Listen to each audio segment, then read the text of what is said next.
Can just bear with us a second. Yeah.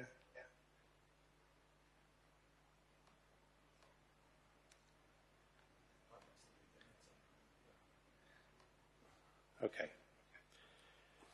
Welcome everyone to this multi-location hybrid meeting of the Governance and Audit Committee, which is open to the press and public on request. This meeting will not be broadcast live. However, a recording will be made available as soon as possible after the meeting is concluded. We welcome the use of Welsh language at meetings.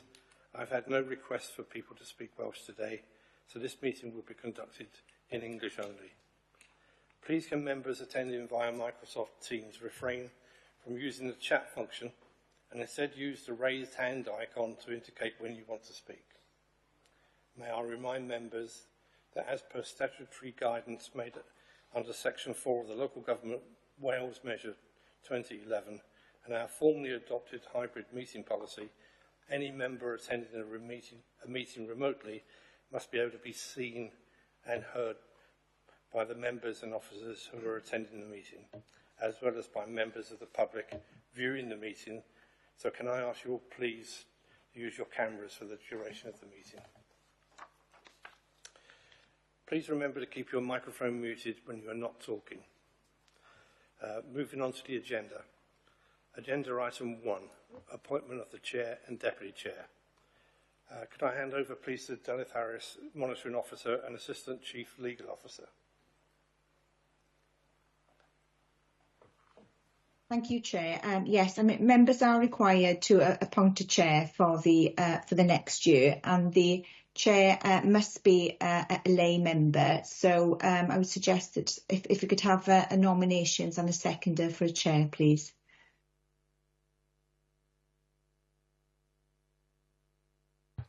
Councillor Williams. Hello, everybody. Can I move Catherine Beggington as chair for this year? Second. Thank you, Mr. Rees. Thank you, Councillor Williams. Are there any other nominations? No? Good. Accepted. Could we have a seconder for that motion? Yeah, I'll second that. Thank you. And I would Sorry, I had seconded it, but difficult to sort of... Sorry, and if I could ask all members to confirm whether they agree to that appointment. I think that appears to be agreed. Thank you, Chair. Thank you. And moving on to the Deputy Chair. Again, it's a similar position. If I can ask for a nomination for a Deputy Chair. I'll nominate Michael Kelleher. And a seconder. Second. If I could ask all members whether they agree to that suggestion. I think that appears to be agreed. Thank you, Chair. Thank you, Delith. Thanks very much. And thanks everybody for their faith in us. And we'll pass it on to Mrs. Beckington. Agenda item 2. Welcome and apologies. Jade, do you have any apologies, please? Yeah, thanks, Chair. We have apologies from Councillor Ashley and Councillor Davis and Mrs. Peggington. Thank you, Jade. Agenda item 3, declarations of interest. Jade, could you please ask members in alphabetical order to state whether they have any interest to declare? Thanks, Chair. Starting with Councillor Byrne, please. None that I'm aware of. Thank you. Councillor Jones? None, thank you. Thank you. And yourself, Chair? Yes, I have a pension from Torvine. Thank you. Mr. Rees?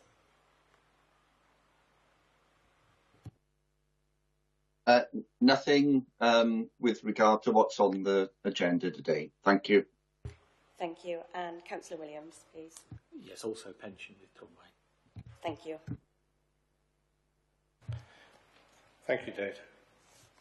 Agenda item 4, minutes of the Governance and Audit Committee from 20th of March 2024. Members, could you please state whether you have anything to raise in relation to the minutes? If not, I will take them as agreed.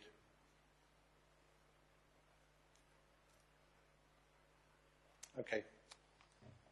Many thanks. They're agreed. Thank you. Agenda item 5, action sheet. There were no actions arising from the previous meeting. Members, could you please state whether you have anything to raise in relation to the action sheet? If not, we can note its contents. Okay. Contents noted. Thank you. Excuse me. Agenda item 6, annual head of internal audit report. Thank you, Chair. I'm assuming everybody's read the report, so I'll just pick out some salient points. The overall opinion has decreased for the first time in 6 years. It's still a positive report. Coverage was greater this year, and we're confident that the opinion will increase next year. With regard to the core systems, some of them have shown a slow deterioration in the opinion. HR and payroll, you'll see in the report, you received an update in March outlining the management action to address the issues that are in the report action plan. They're not difficult to implement, so it's expected that they will return to a substantial opinion next year. We've started the follow-up audit, and initial signs are good. So I'm confident that opinion will be back up. In terms of performance, that's good. All targets that were set have been met. We didn't have any high priority recommendations, which is always good. And from the follow-up audits we carried out, they showed improved opinions. So I can try and answer any questions that anybody may have. Okay. Do we have any questions or comments for Michael? Councillor Williams. Yes, thank you. It was obviously disappointing to note the drop in overall audit opinion from sound to reliable, and it's helpful to understand the actions that are going forward. Were there any particular key learning points you felt that we should be aware of? Thank you. I don't think there are any key learning points. Obviously, each system is done on its cycle, and things will change from cycle to cycle. But the only one that's the real core system was HR and payroll. So I think that's a learning point for the people managing the function, and going forward they should implement the actions. Sorry, second question, if I may. At 4.8 it says there were very few fraud investigations carried out in the year. Could it be a bit more specific in terms of were there 1, 2, 3, whatever? It's a little vague, that's all.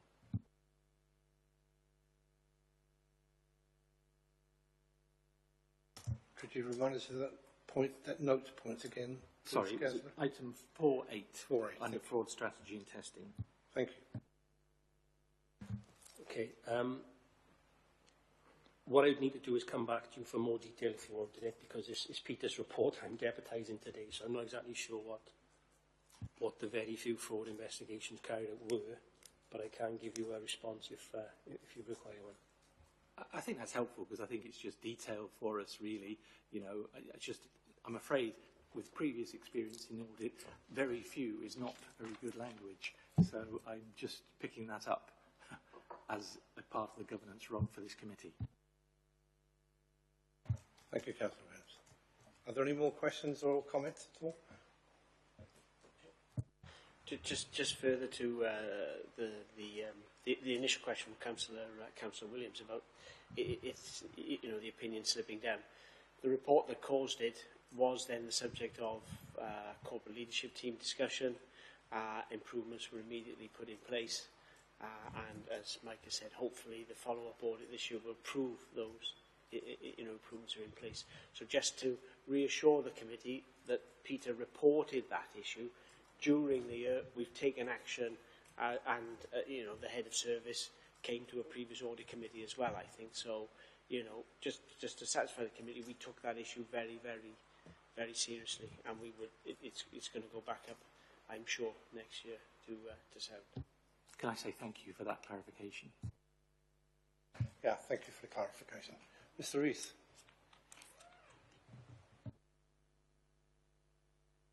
Yes, thank you, Michael. I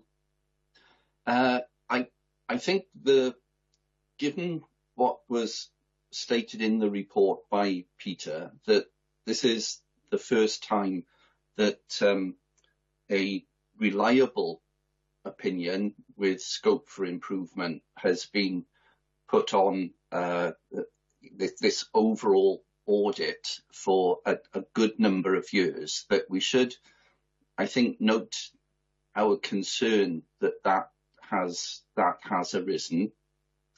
I take note that in our last meeting, we had the head of HR to answer for why that particular audit of that department was in the way that it was so poor, and that things had been put into place to deal with it. I just want to have some assurance from Nigel, if possible, that the reason for why this opinion is reliable and not higher than that is because of that HR audit situation. Is that the case, Nigel? As the HR is one of the core systems, and as that report was not to the standard, or the outcome wasn't the standard, yes, that's had the most significant influence on why it's moved down, which is why I've just given hopefully given committee reassurance that as soon as we knew that audit report was not having a good outcome, that was raised at corporate leadership team. Specific actions were put in place to address the weaknesses. One of those was the head of strategic HR coming here. So yes, if those improvements are put in place, the opinion should then go back up to where it was, because that's a core system. Thank you for that. Okay, if you don't mind me coming back on that, Chair. Please. Is that okay? Yeah. Yep. Thank you. Thank you for that assurance, and that makes me feel a bit better. It was mentioned when the report was presented that officers are confident that we'll not be in this situation this time next year when we have the annual audit report. Is there any way that we can sort of be able to tell sort of halfway through the year that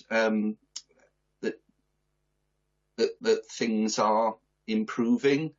I'm concerned that we may not be looking at this until this time next year, and we just want to make sure that everything is working properly. And just one other point, that opinion, reliable with scope for improvement, does that impact on the opinion that Audit Wales may have on our systems when they come to report after having done their work? So that's something that perhaps our officers and anyone who's on the meeting from Audit Wales might be able to answer. Thank you. I mean, at the end of the day, the overall opinion that Peter will give can only be given at the end of the year once all the audits have been carried out. But in terms of the specific system that gave rise to this, I think Mike's already indicated that early signs are promising. So I don't think it would be unreasonable for the committee to expect that once that audit has come to a conclusion, that as part of Peter's regular updates to this committee, he can bring it into that, so you can have assurance on that one. It's up for Audit Wales to comment as appropriate, but and I don't want to in any way take away from the way we've responded to this. But let's not talk ourselves into a situation where reliable is a poor or dreadful outcome. It's a slight deterioration from where we were, but the word is our systems are still reliable. And I would expect Audit Wales then to be able to rely on those systems for the work that Audit Wales do. It is not saying anything other than that. Thank you. Are there any other questions or comments on the report?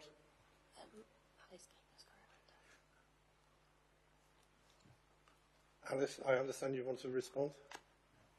Hi, yeah, thank you. I thought as I'm here from the financial audit side of Audit Wales, Colin, my colleagues also here from Performance Audit, I thought I could input into this conversation.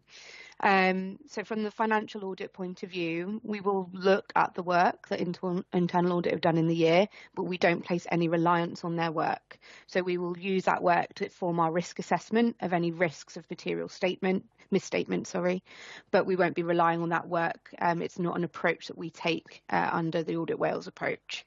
So we will be looking at the reports, and if there are any risks, we'll identify them and report back to this committee, but we haven't done to date. Okay, many thanks. Thank you for that, Alice. Yeah, thank you very much for that, Alice. Are there any more comments or questions? Yeah, just to reinforce, I mean, we do look at as part of our audit of the accounts, we look at the annual governance statement that is contained within there, and that sets out the council's system of internal control. And I mean, what we're demonstrating by this conversation is that, you've got a fairly robust system of internal control around the reporting of the findings of internal audit.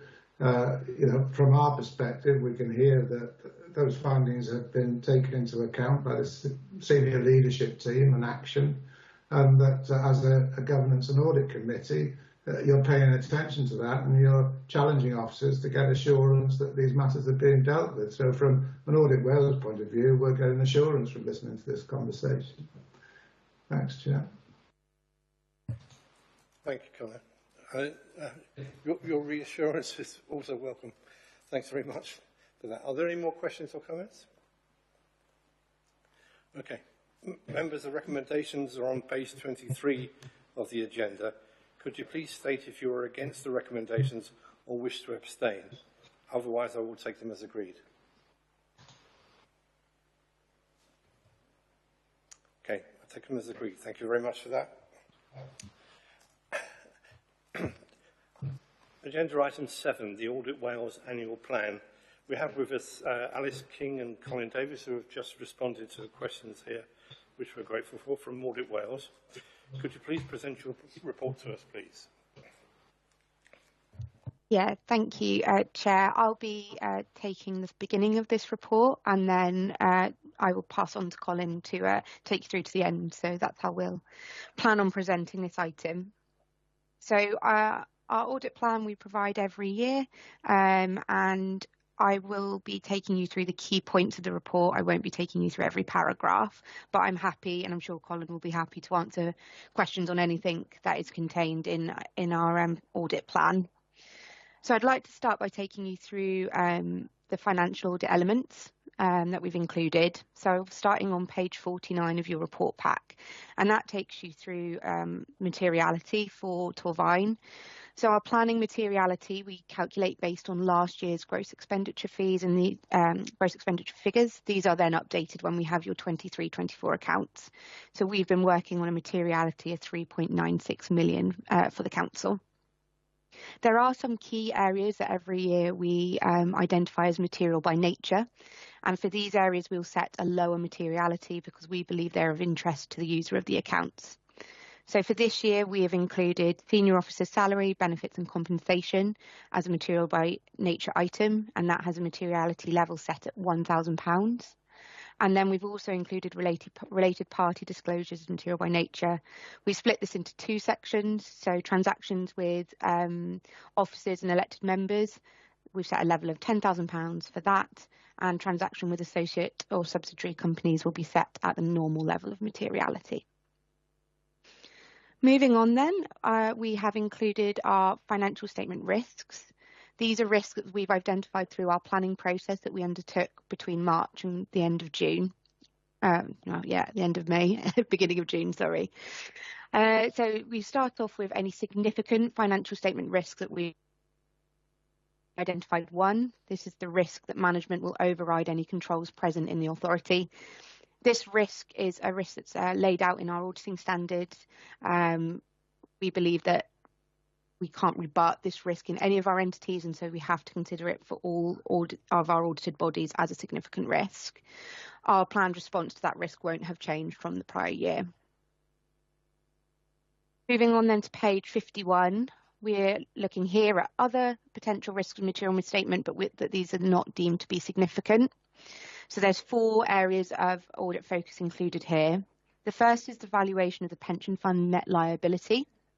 The reason this is included as a risk is that it's an extremely complicated calculation, which is based on an estimate provided by your actuary. This estimate can be subject to change depending on the impact of economic conditions, such as interest rates, and it's a highly complicated estimate that's made, and therefore we've deemed that to be a risk of material misstatement for the council. This risk is present in most of our local authority councils, given the nature of the pension fund liability and the calculation basis. Moving on then, we have the valuation of land and buildings. This similarly is based on valuation that's provided by valuers, and this is also an estimate which can be subjective. So we have considered this to be a risk of material misstatement, also because the accounting adjustments are complicated and can be difficult, and so therefore any significant movement could result in a material misstatement. Finally, the last 2 areas of audit focus we've included are senior officer remuneration and related party. That is because we have set that lower level of materiality that I've just taken you through, and any errors in that element of the accounts could result in a material misstatement because the level is so much lower. I'm happy to take any questions on those or our planned responses at the end of the report. Moving on then, we've included our financial statement audit timetable on page 54. The element you'll be interested in is the audit of financial statements. So we're going to begin this work in July. We're liaising closely with the finance offices to undertake the audit work. And we've included the report finalised date of November 24. That's to align to the Welsh Government date that's been given this year, that all accounts should be signed off with an audit opinion by the 30th of November. So that's our backstop end date for providing you with the audit opinion. At that point, I'll hand over to Colin, who'll take you through the rest of the report. Thank you, Alice. So the audit plan is for our 24 audit programme. And just on your page 47, the requirement for us to undertake that work is set out. The Auditor General and Audit Wales has a responsibility to satisfy ourselves that they've got proper arrangements in place for securing economy and efficiency and effectiveness in the use of resources, value for money in old parlance. And also that the Council is acting in accordance with the Sustainable Development Principle when setting and taking steps to meet the well-being objectives that you've set out in your corporate planning arrangements. So those things are set in legislation. We're not carrying out work because we choose to do it. We're doing it because we're required to do it. It's a statutory duty. Okay, so moving on then to page, where are we? Planned performance audit work, which is on page 55.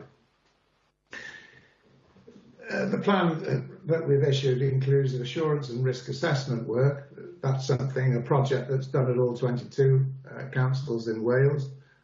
We work with you to try and look at all of those arrangements in the round that you have in place and identify where we perceive there may be a particular risk that requires us to explore them in a bit more detail. And we engage with you in that process. And the last time we came together was in a workshop held with leadership team members and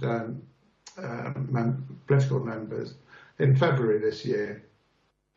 And we use that exercise to help shape our programme, and we also bring in fellow regulators from Estin and CIW into that conversation, so that we all have a view of the same page in terms of the risks and challenges facing the council and what it's doing to address them, and that helps shape our audit programme.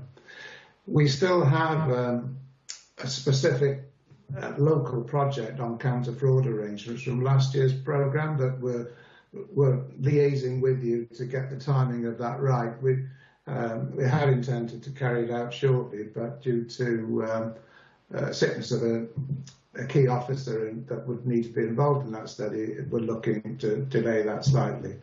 And in the meantime, we're open to the local project that we'll do for the council under our 24 programme, and we'll discuss that with officers and scope that up. And when we've firmed up on that, we'll give you an update on that.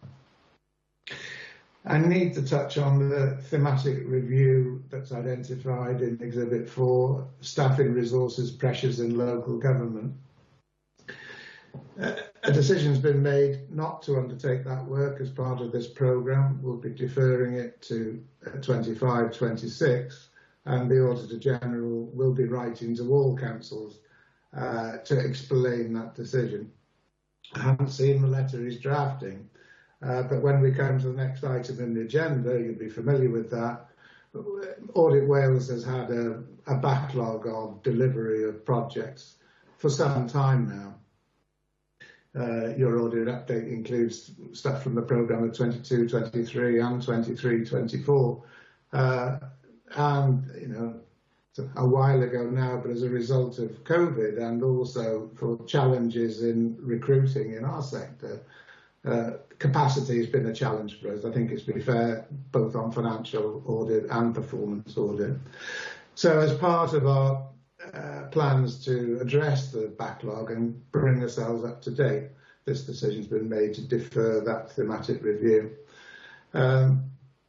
You probably won't be that disappointed, because you've had quite a glut of thematic reviews recently, things like we'll be discussing later, the digital review, financial sustainability review. All of these have been thematic reviews done across all councils in Wales. So there's been a decision made to defer that one.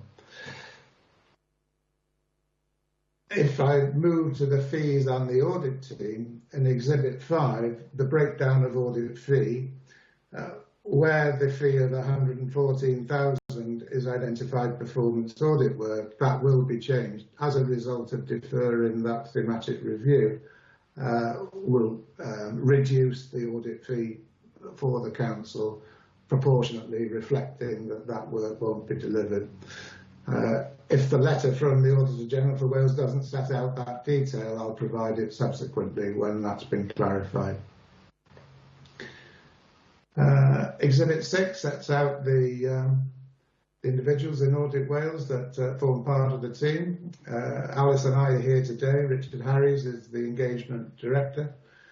And we have audit leads that deliver for our financial and performance audit teams, and certainly I'm deputising for Charlotte today, probably not doing a very good job. She's very efficient, and I know you'll know Charlotte well from her attendance at previous committees. Finally, on your page 59, we set out there the arrangements for our audit quality. That's changed significantly, and Alice, if she hasn't already, can tell you about the changes in audit quality in financial audit. For performance audit, we've adopted the InterSci standards, and that's been made quite a difference in our work. We've brought into account a whole new quality manual that we're required to work to. So, yeah, we're pretty confident in terms of the arrangements we have for delivering our work to you and to other councils in Wales, and look forward to working with you over the coming programme. I think that's probably covered all the elements of the audit plan, so Alice and I are happy to take any questions on that report. Okay, thank you both for that. Are there any questions or comments? Councillor Williams. Thank you, Chair. You indicated, I think, that local project work is something that's determined in discussion with the senior management team. Was that correct?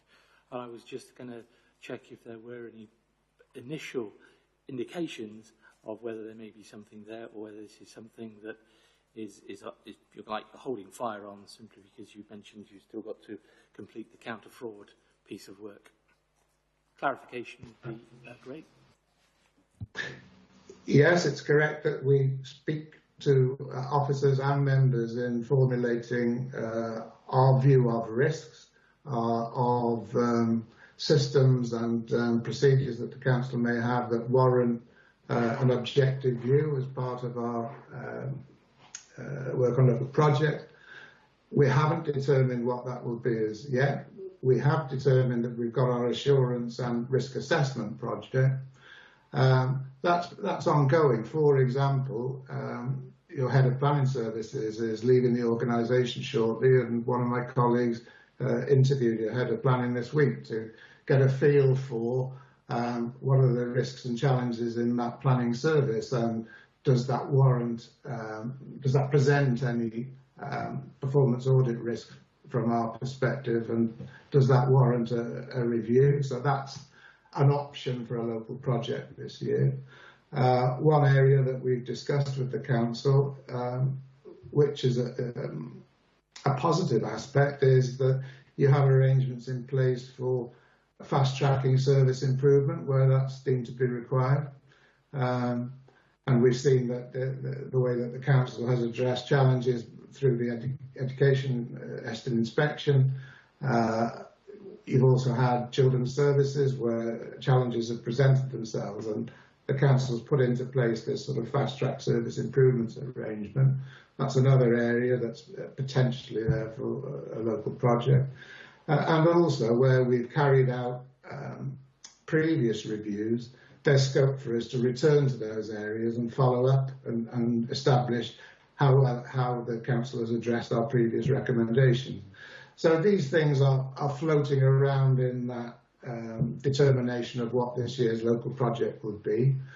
And also at the workshop that we held in February, we left the council with the opportunity to respond to us further and set out areas where it felt there would be value in us looking. So we have a range of options at the moment. We haven't rushed to determine one because we still have the counter-fraud review to deliver. That has been scoped. I believe we've shared a project brief with the council setting out exactly what we'll be doing as part of that local project.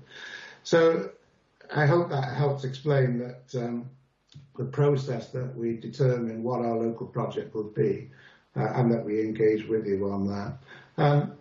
It's a question of timing, really.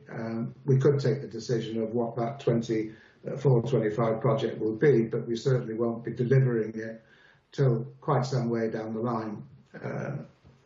So it'll certainly be in 2025 when we actually deliver that local project work. So there's plenty of time for us to update you and keep you informed on that selection. I hope that helps. Yeah, no, thank you for that. I think it's just helpful, obviously, that would be useful to be picked up in subsequent agendas so we know when it's determined and when we can expect something to come through. Because, again, it's an element of vagueness that I think could be clarified and needs to be clarified at some point. Thank you. Yeah, we will keep you updated through the quarterly update that I think is in the next item on the agenda.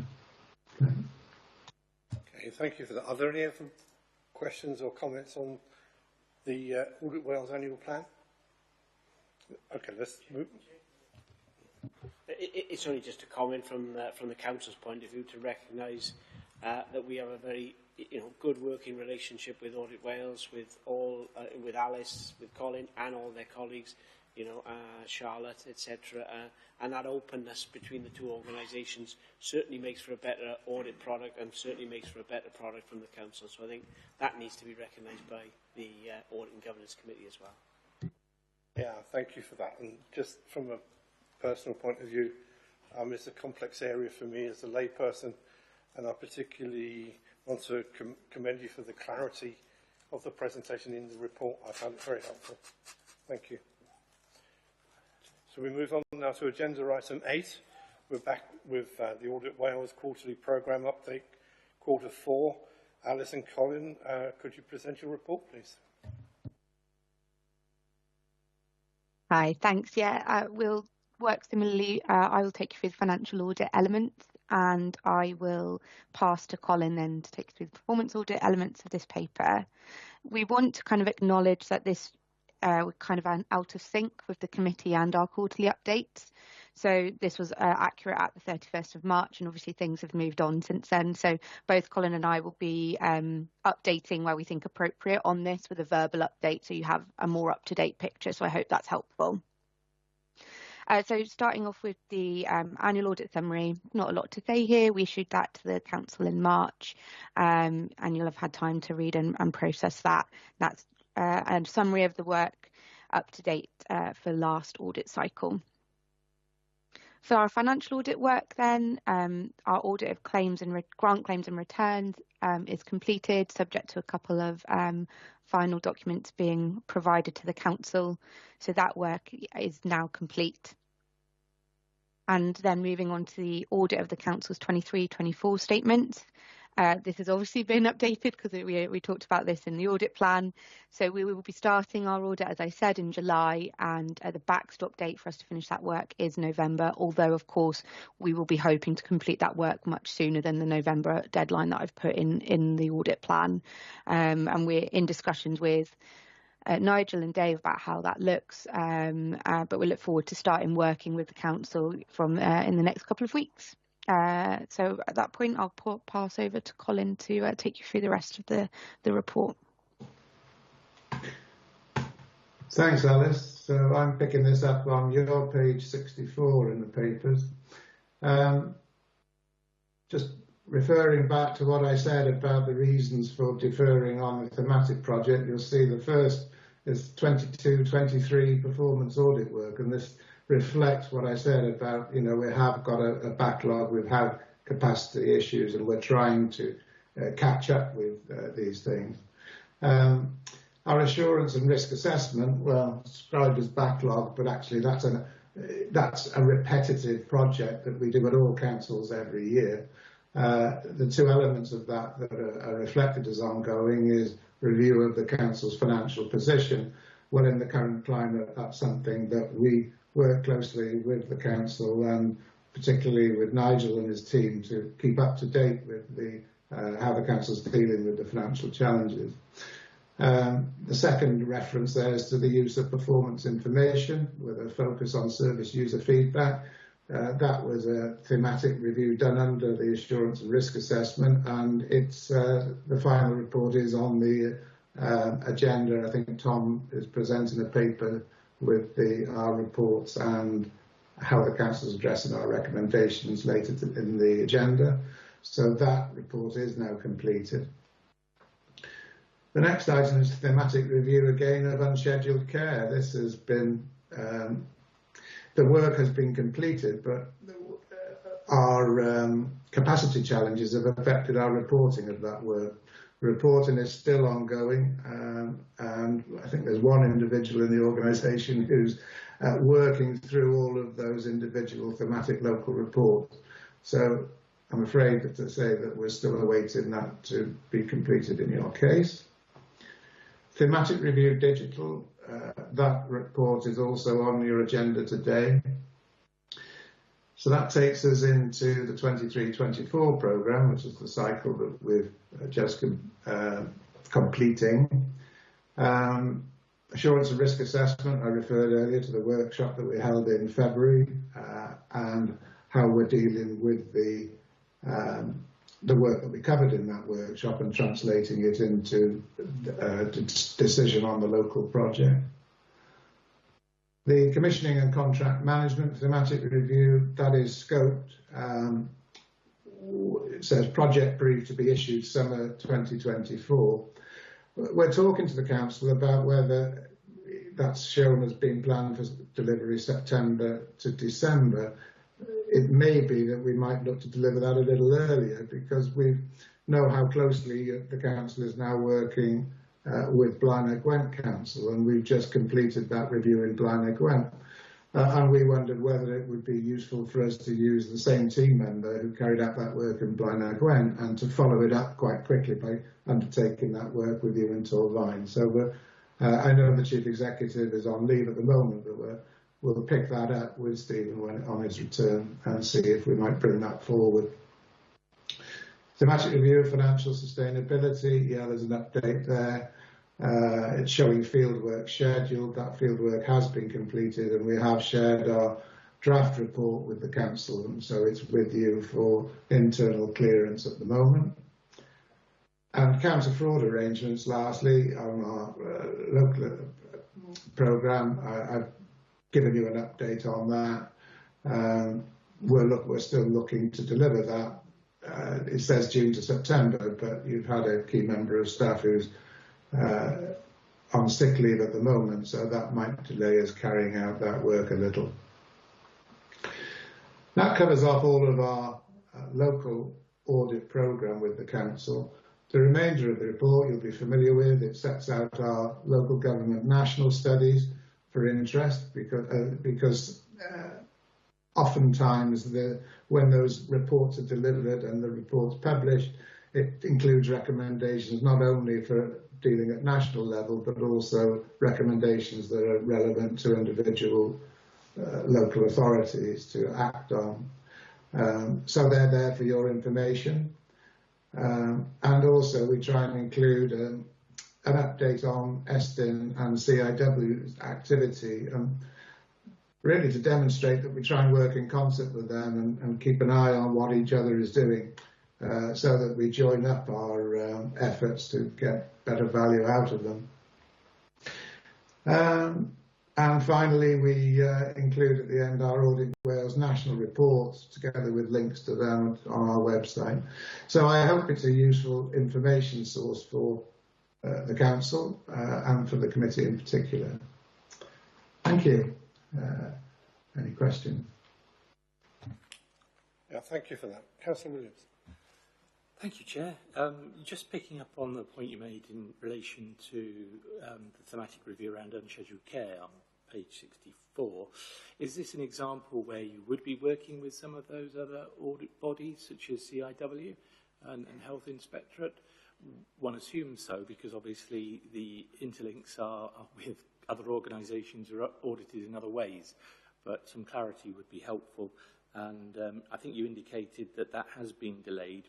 So is there going to be a revised time frame for that?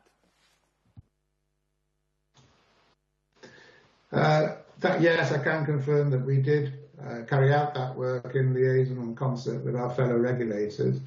I'm not directly associated with the team or the individuals that are carrying out that reporting exercise, but what I can do is seek to get an update for you, and I'll report that back to the committee. Thank you. Are there any other comments or questions? Okay, thank you very much to Alice and Colin for your inputs this morning. Mr. Rees.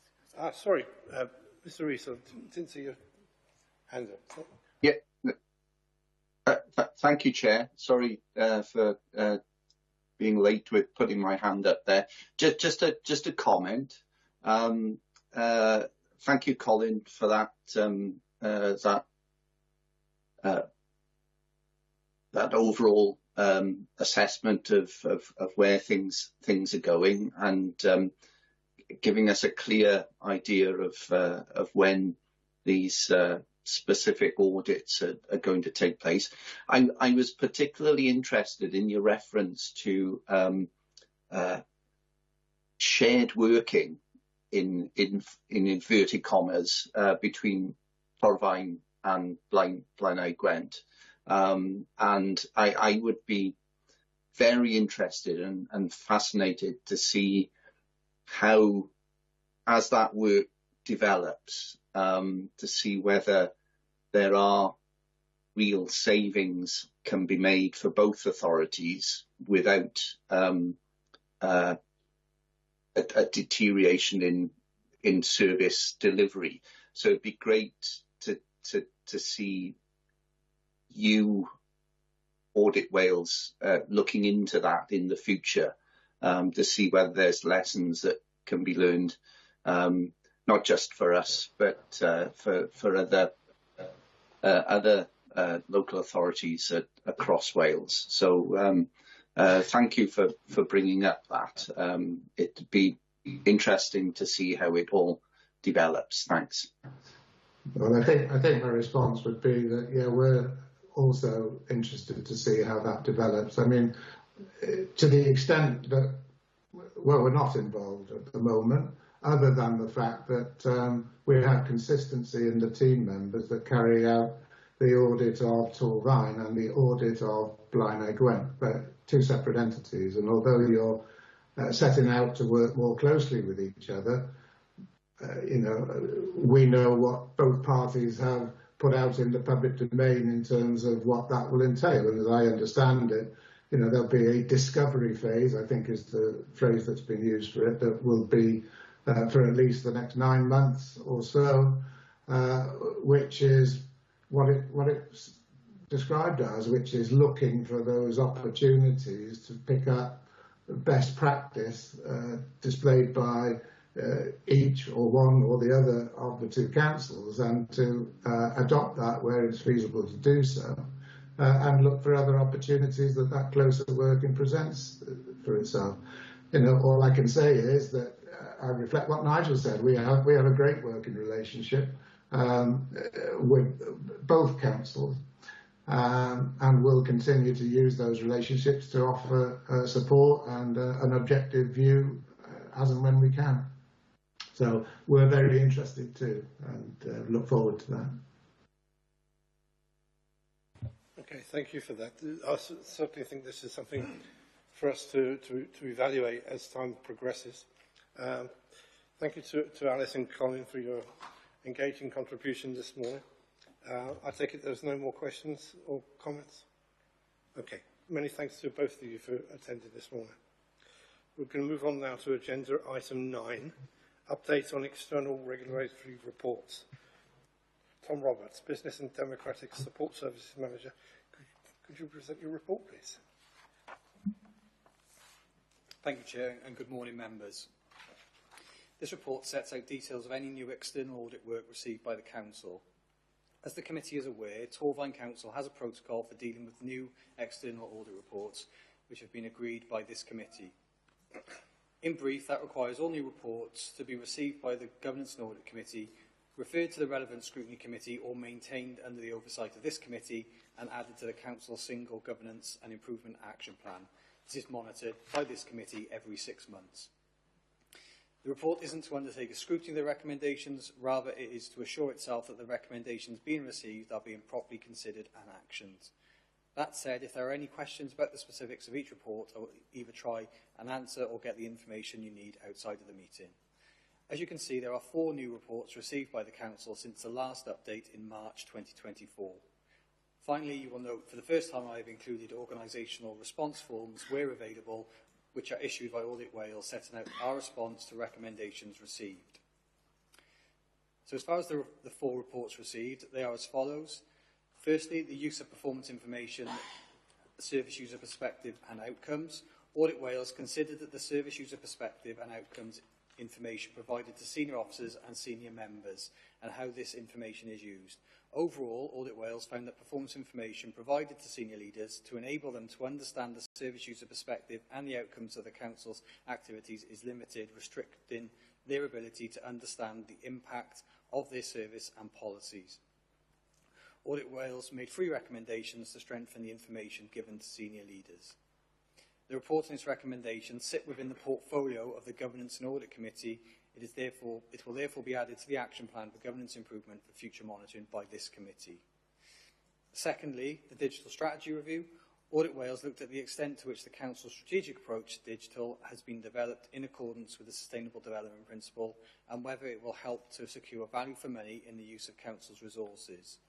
Overall, the key findings of the review were that the Council has developed a digital strategy, but it is not fully costed. While the strategy is aligned with the Council's plans and national wellbeing goals, it does not align with the wellbeing objectives of partners. The strategy remains uncosted, impacting the ability to assess its value for money. Additionally, monitoring progress and impact is not adequately addressed, and there is a lack of routine evaluation and sharing of lessons learned. The Council did not fully engage with the full diversity of the population during the strategy development. Audit Wales has made 3 recommendations to the Council.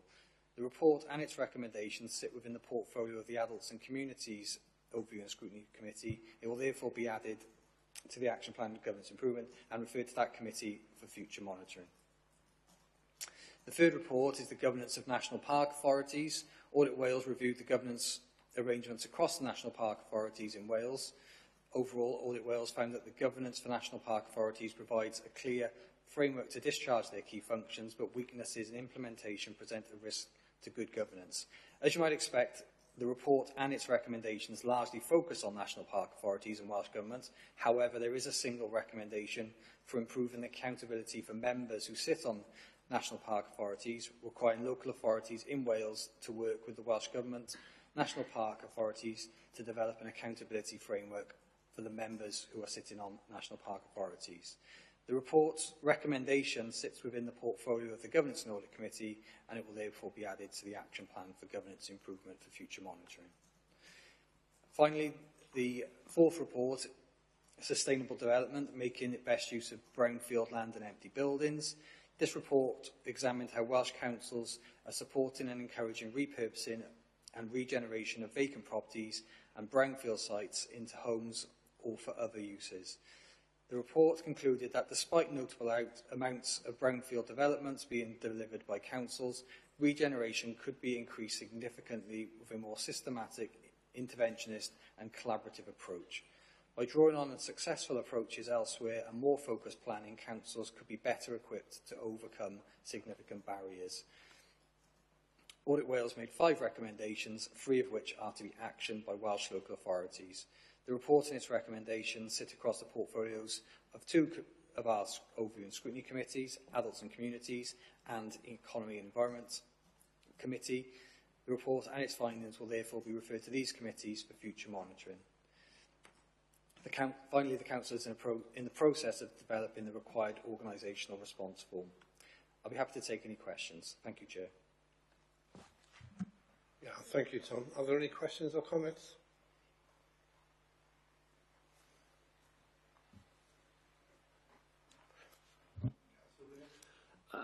Just an observation, I think. Really, it's quite a lot of information here, and I guess it's I suppose being assured that the internal audit is also aware and is mindful of these in terms of some of the follow-ups that it does, and it may be that could form some of the follow-up action that may be part of the forward internal audit programme. That's the first point. The second, I guess, is that probably for this committee, it would be helpful to have the assurance information back, if you like, that these things have gone onto the agenda for the scrutiny committees to sort of close the loop a little. Yeah, that's it, really. Thank you, Tom. Did you want to? Yes. Overview and Scrutiny Visioning Committees will be, the visioning sessions for Overview and Scrutiny Committees taking place in July will be discussing all of the audit reports as part of their consideration about their work programmes. Obviously, these are also regular or 12-monthly reviews of audit reports as well by the scrutiny committees. That's taking place in July as well. So that information, those discussions, or an overview of those discussions, will all be fed back into this Governance and Audit Committee in due course. And as far as the internal audit, me and Mike do speak about performance issues that internal audit could get involved in on a regular basis. There's time put into the internal audit work plan each year for work around performance. So there is a conversation ongoing with internal audit. Okay.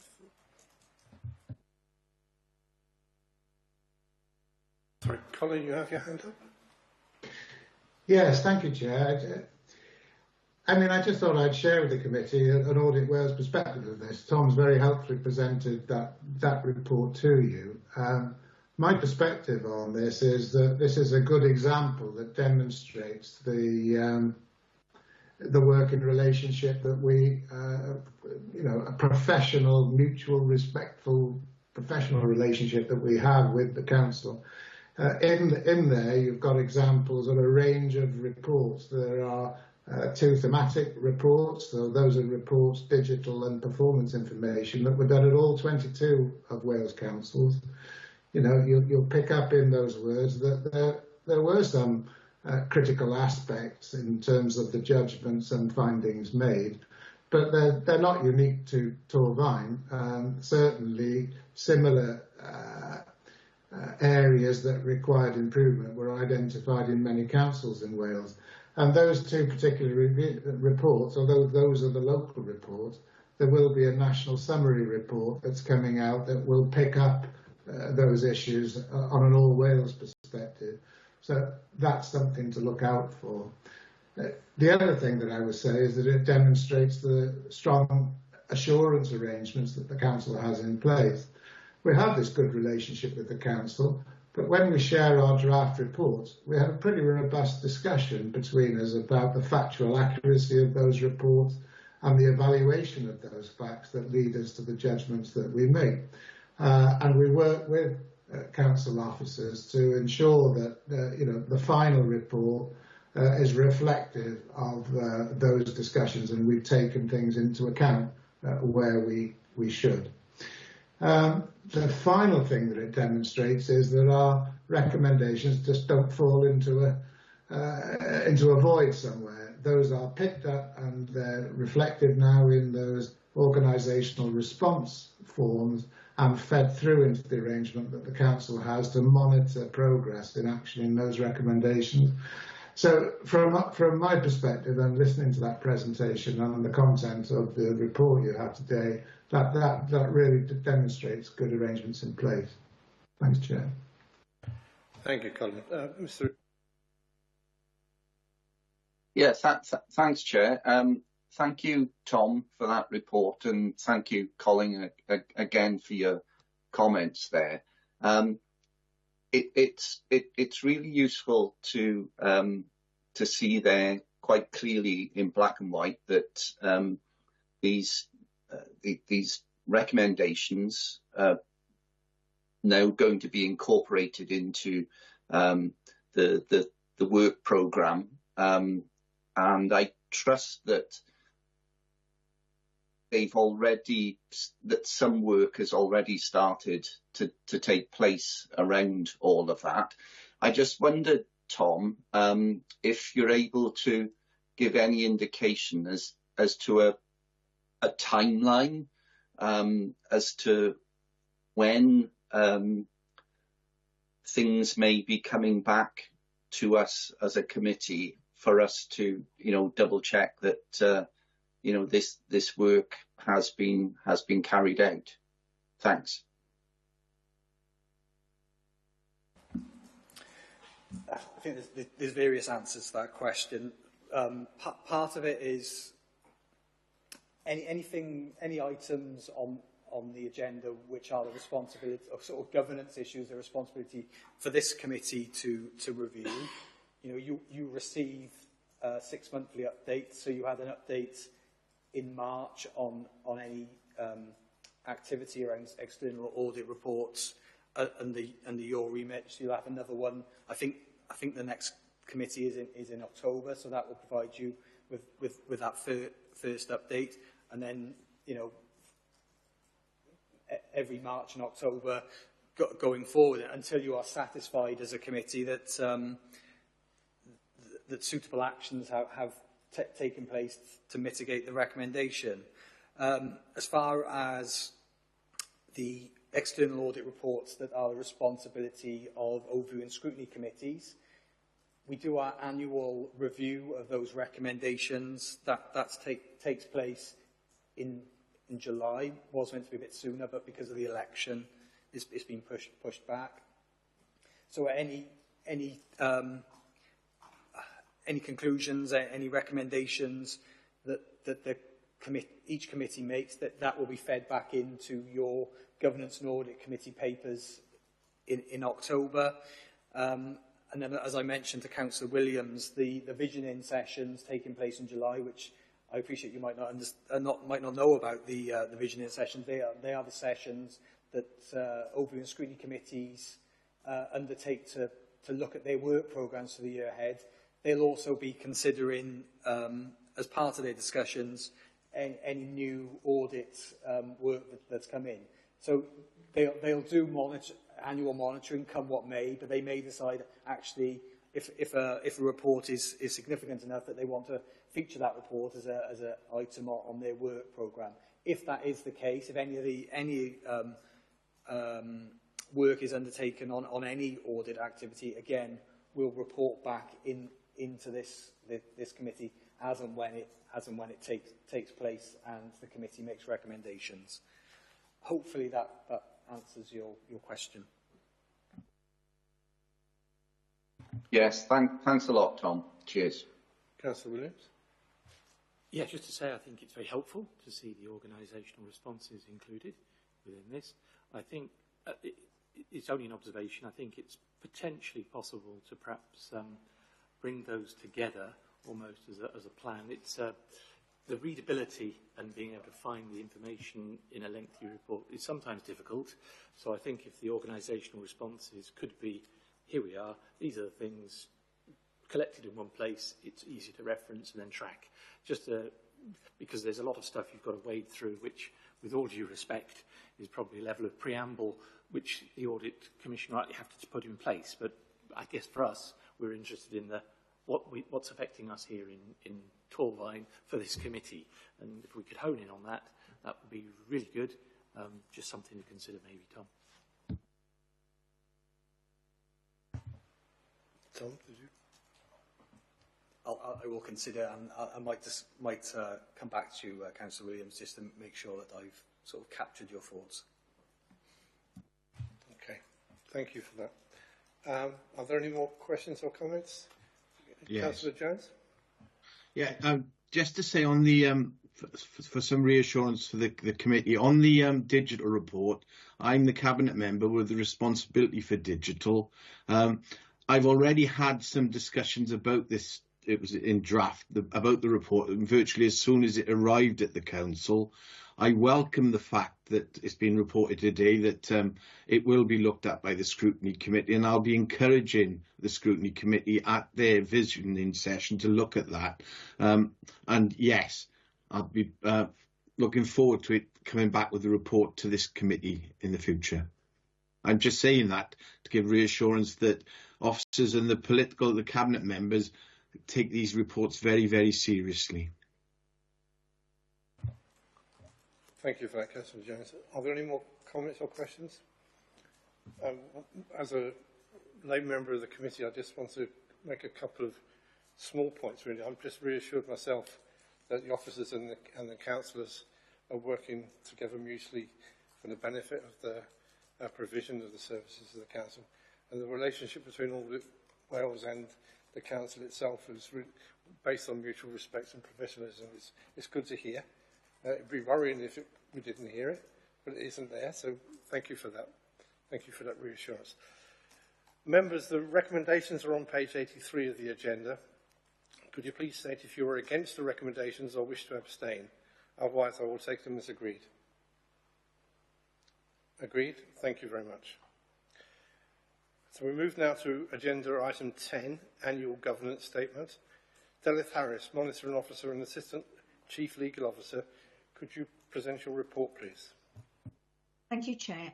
The purpose of this report is for the committee to scrutinise the annual governance statement before it is submitted to Council for approval. It has already been to the leadership team for comments. The statement sets out the governance processes and arrangements that have been operating within the authority for the last year. The document is in the same format as in previous years, and officers responsible for the various governance processes have contributed to the contents of the report and provided any necessary updates. Next year, you may see a more streamlined statement as the Code of Corporate Governance is being updated, and that will refer to the documents and the evidence to support the 7 principles of these in the CIPFA framework. The statement should then merely set out what has been done in the previous year. I don't propose to go through the whole document, but will highlight some of the key updates for you. In paragraph 4.8, there's reference to the testing that has been taking place in relation to the business continuity processes. Paragraph 5.7 refers to the introduction of cross-party scrutiny and focus groups, which assist with the delivery of projects. 6.1 refers to the recent work of the Gwent Public Services Board and the decision to become a Marmot region. 9.15 refers to the introduction of a corporate portfolio board to strengthen the governance of change activity. Paragraph 11 refers to the review of effectiveness, and the internal audit continues to review the control environment of the council, and as you've heard, this year the overall opinion has deteriorated from sound to reliable with a scope for improvement. This is due to 2 factors.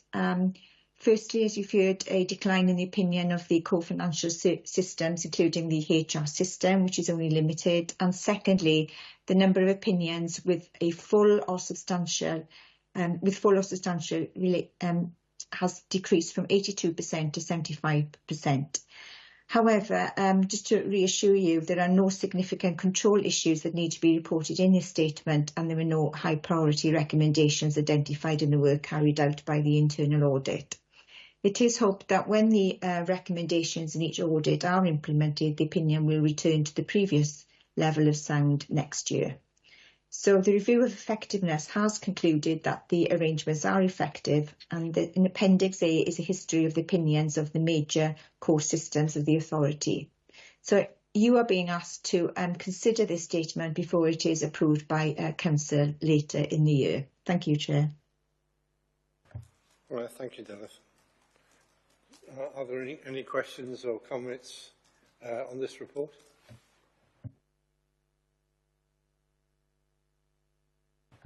No, thank you. Members, the recommendations are on page 1 through 6 of the agenda. Could you please state if you're against the recommendations or wish to abstain? Otherwise, I will take them as agreed. Agreed? Thank you very much. Thank you, Dennis.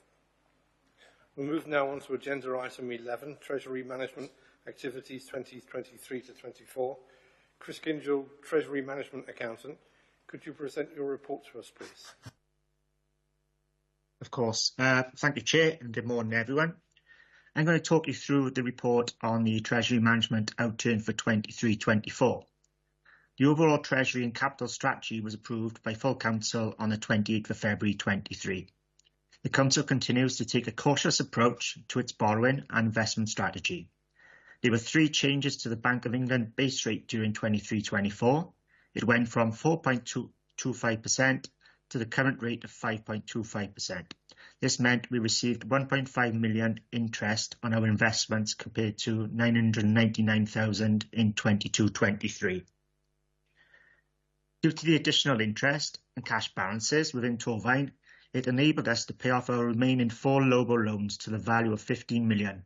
In turn, this secured interest savings of just over 1 million a year for the remaining life of the loans. To take advantage of the low interest rates, we borrowed 5 million for 12 years from the Public Works Loan Board to address some of the long-term under-borrowing position.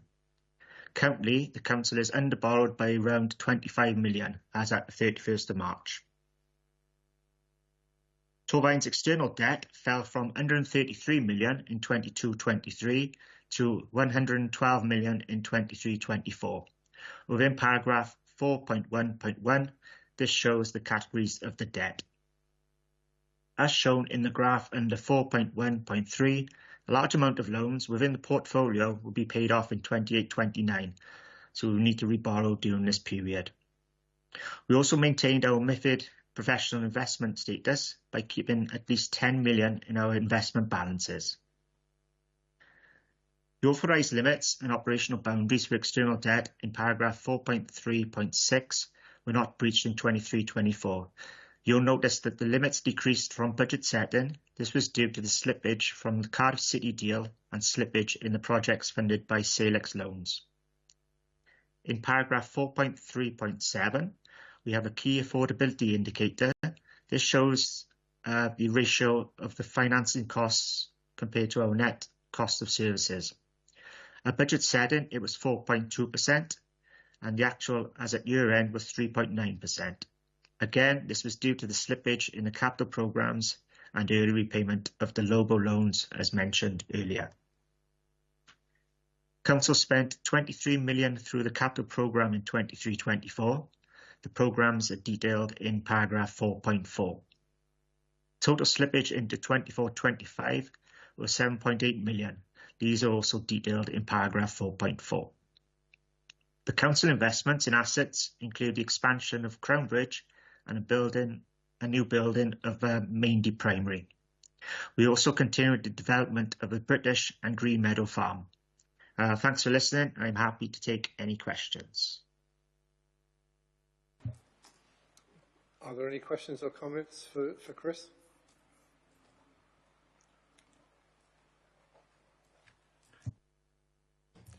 I note that the totality of loans has decreased. Does that leave us increasingly vulnerable to future loans at higher interest? The loans you paid off were around an average of 6%. At the moment, we can get loans around 5%, so we would be in a better position if we took out new loans. Thank you, Chris. Mr. Rees. Yeah, thanks, Chair. Thank you, Chris, for this report.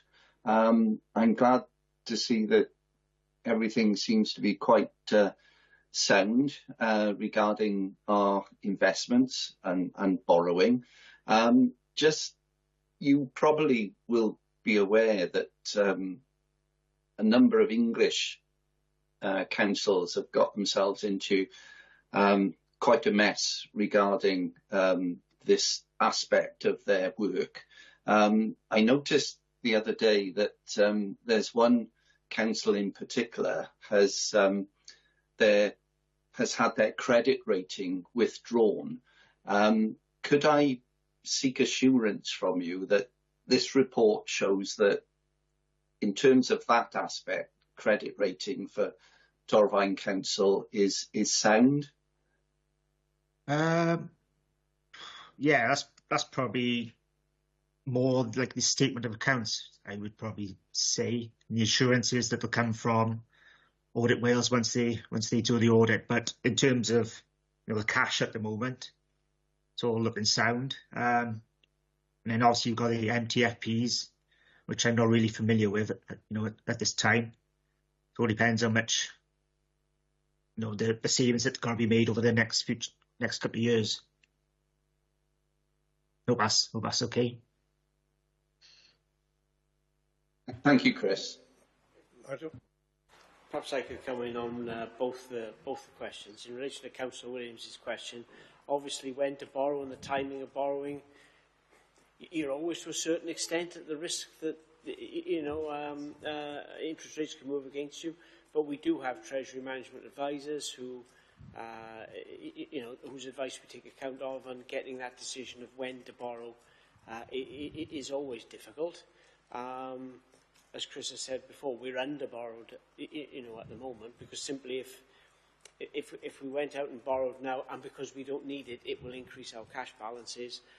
And if the borrowing is costing slightly more than we're getting in cash, of course, then that's good. So getting that timing right is difficult. But we are always, ultimately, you are at the risk of moving, but we try to only borrow when we've got absolute need. And in relation to the second question, a number of councils have got themselves into trouble in borrowing for what we would call speculative purposes and commercial purposes. The Prudential Code has been tightened, up around that to not allow it. This council has never done anything like that and would never do anything like that. Our borrowing is for core core purposes, to finance the building of schools, to finance roads, etc., etc. It's not for speculative commercial gains.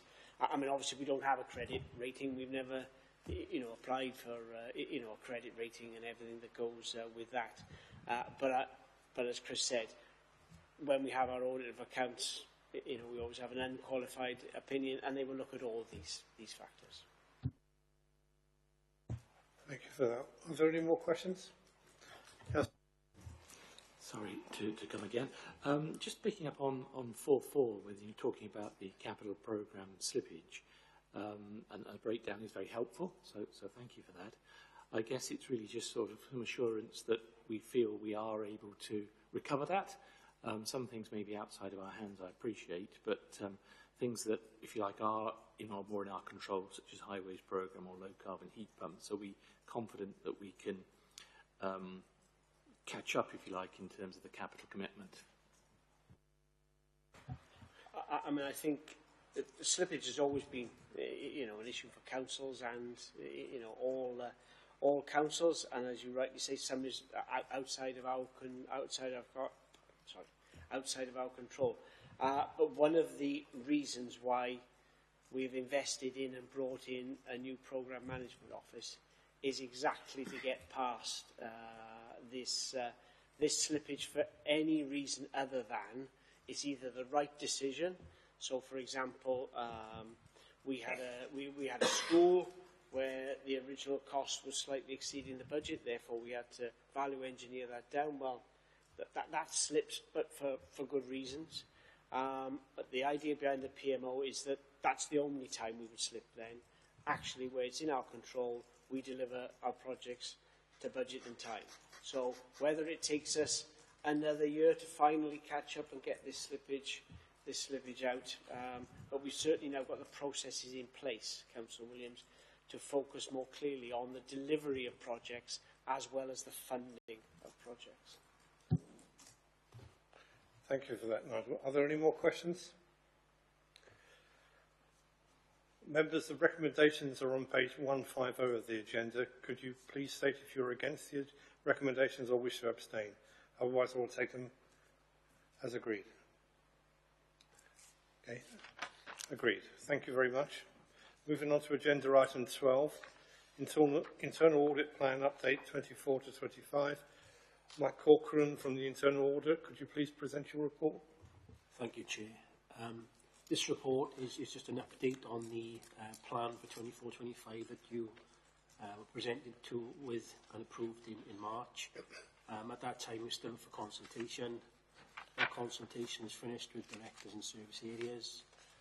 There was no changes, so the plan is being worked on by the team. Thank you, Mike. Are there any questions for Mike on this? No, thank you very much. Members, the recommendations are on page 153 of the agenda. Could you please state if you're against the recommendations or wish to abstain? Otherwise, I will take them as agreed. Agreed? Many thanks for that. Thank you. Agenda item 13, annual report to Council. Back to Mike. Thank you, Chair, again. Chair, sorry. I mean, I haven't discussed this with Mike, but I wonder whether I could make an interjection at this point that might be helpful to whatever Mike is going to say in relation to this item. Yes, please go ahead. Obviously, I'm aware that a report has gone around, to members. So it is starting to shape up in terms of going to annual council. There's obviously some gaps still in there that need to be filled in. What I was going to suggest to committee, if it's okay with them, because of the election, the July council is going to be an extremely full council meeting. So the scrutiny updates that would normally go to July are going to go to September's council, and it would seem better to me if the update from the audit committee also went alongside the updates from scrutiny committees to the September cycle rather than the July rather than the July cycle. That would also allow the report to be concluded, while with Peter's absence at the moment, etc., etc. But it would just seem to me that it fits with, because scrutiny will update on their work programmes and what they've done. Audit would also be updating on its work programmes and what it's done, and it wouldn't be crowded out by what will be a very busy council in July because of everything that's been deferred from June going into July. It's up to the committee, but that would be my suggestion. Okay, thank you, Nigel. Mike, did you want to add anything to that? No, I think the only thing that Peter wanted was he sent the email out on the 20th of June, and he wanted feedback. He had feedback from one councillor, but he would like feedback if there's any from any other councillors. Okay. Sorry, Nigel, did you want to come back? I was just going to say, so there'll be more time. If committee agrees it going to September rather than July, you'll have more time to refine that up, more time to get the report as we would all want it. But it will also sit in a council where they're having updates on others, which I would have thought would help the chair as well, because she would be alongside other scrutiny committees updating on their work programmes, and council will be in that space. Any comments from any members? Yeah, I would support that. I think it's right to give the opportunity for the comments, and it's helpful that Peter's asked for them. I think I was the person who responded. So, and being mindful of the point that's made in relation to the scrutiny reports, because I was going to suggest that obviously the scrutiny, that was the point I was going to raise, that perhaps the scrutiny report could be shared with this committee once it's finalised, so you can see some of that assurance process. So I would endorse the recommendation made. Thank you. Mr. Rees? Yes, I just wanted to say that's an excellent suggestion to defer presentation of this report to the council later on in the autumn. It gives us a little bit more time to consider the report if there's anything we need to change in it, but it would also one of the reasons for us introducing this report is to raise the profile of the work that we do at the committee, and if it was included on a really, really long, cram-packed agenda, it would lose its significance. So I agree with deferring it. Thanks. Okay, thank you, Mr. Councillor Jones. Thank you, Chair. Yeah, I mean, I was going to say a lot what Mr. Rees just said. I totally agree with Nigel. And the last thing we want, if we're trying to raise the profile of this committee, is to be crowded out in a very busy July meeting. So it's a no-brainer as far as I'm concerned. We ought to move this to the September Council. Thank you. Thanks, Councillor Jones. I wasn't too sure about what the procedure might be. Do we need a proposal seconded and voted? But I think there's a consensus anyway amongst the members to defer their thing. Thanks for the recommendation, Nigel. There's a lot of logic in there. Thank you very much for that. Okay. We'll move now on to agenda item 14, Audit Committee Work Programme. Back to yourself, Mike. Thank you, Chair. This is just the work programme, so it's for information. Just thinks it shows you what you're going to get at various points in the year. I'm not sure if any of the discussions are going to change any of those things. From a quick look through, I don't think it does. But obviously, if it does need to be a change, then we can build that in then. Okay. Should I just open that to any comments or questions? No? Good. Thank you very much, Mike. Thanks for your help. Okay. Agenda item 15 is the date of the next meeting. It will be held on the 3rd of October 2024. So I'd like to close the meeting by thanking you all for coming, your engagement, contributions. Thank you, everyone, for your attendance. I'll now close the meeting. Thanks, everybody. Bye-bye.